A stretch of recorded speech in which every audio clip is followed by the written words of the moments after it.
அனைவருக்கும் வணக்கம். நான் உங்கள் அஸ்ட்ரோராஜன்.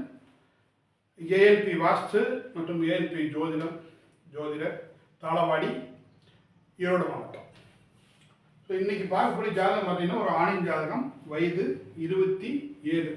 ஸோ எதுக்காக பார்க்குறோம் அப்படின்னா திருமணம் எப்போது அப்படிங்கிற செய்யலாம் அப்படிங்கிற ஒரு கேள்வியோடு வந்திருக்காங்க. ஸோ இவங்களுடைய பிறப்பு லக்னம் பார்த்தீங்க அப்படின்னா மீன லக்னம். நம்மளுடைய அட்சய லக்கணம் வளரும் லக்கணமானது இப்போ வந்து மிதுனத்தில் போயிட்டுருக்கு. இந்த இடத்துல மிதுனத்தில் போயிட்டுருக்கு. மிருகசீட 4 போயிட்டுருக்கு. அப்போ பார்த்தீங்க அப்படின்னா இப்போ செவ்வாய் பகவான் 4லையும் லக்னாதிபதி புத பகவான் 6ல இருக்காங்க. இப்போ இந்த 7ஆம் அதிபதியான குரு பகவான் எங்கே இருக்காங்க? 9 இருக்காங்க. ரொம்ப சிறப்பாக இருக்காங்க. கூட வந்து கேது பகவான் உடன் சேர்ந்திருக்காங்க. அப்போ இவங்களுக்கு வந்து சிறப்பாக திருமணம் நடக்கக்கூடிய காலகட்டம். சரி, ஏன் இந்த வருஷம் நடக்கல அப்படின்னு பார்க்கும்போது இப்போ D9 வந்து 6ல் போயிட்டு இருக்கு. ஸோ எதிர்காலத்தை நடக்கக்கூடிய காலகட்டம் அப்படிங்கிறதுனால இந்த D9 29/9/25க்கு மிருகசீட மாறி திருவாதிரை மாறப்போகுது. அப்போ அந்த காலகட்டம் D9 வந்து பார்த்தீங்க அப்படின்னா 7ல் போயிட்டு இருக்கும். ஸோ இந்த காலகட்டத்தில் நிச்சயமாக இந்த 29ஆம் தேதிக்கு மேலே நிச்சயமாக இவருக்கு திருமணம் உறுதியாக நடக்கும். அப்போ பார்த்தீங்கன்னா கேது பயிற்சியாக கேது பகவானும் இங்கே சிம்மத்துக்கு வந்திருப்பார்.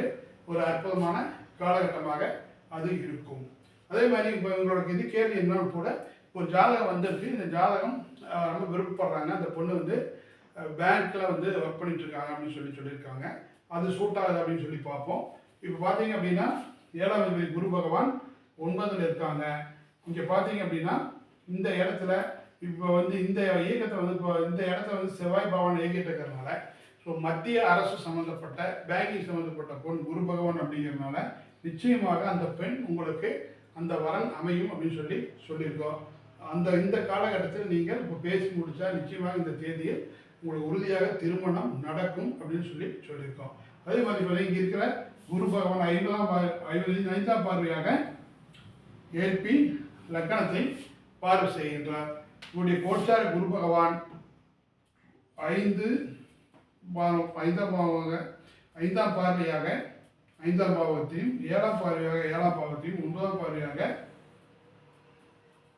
7ஆம் அதிபதியை பார்வை செய்வதால் நிச்சயமாக இவருக்கு இந்த காலகட்டத்தில் 29ஆம் தேதிக்குள் நிச்சயமாக திருமணம் நடக்கும் என்பதை நாம் கணிச்சு சொல்லியிருக்கிறோம். இப்படிப்பட்ட ஒரு துல்லியமான கணித முறையை கற்றுக் கொடுத்த நமது அருமை குருநாதர் ஏஎல்பியின் தந்தை வாக்கு யோகி வாக்கு சித்தர் புதுவை மூர்த்தி ஐயா அவர்களை வணங்கி மீண்டும் அடுத்த பதிவில் சந்திப்போம். நன்றி, வணக்கம்.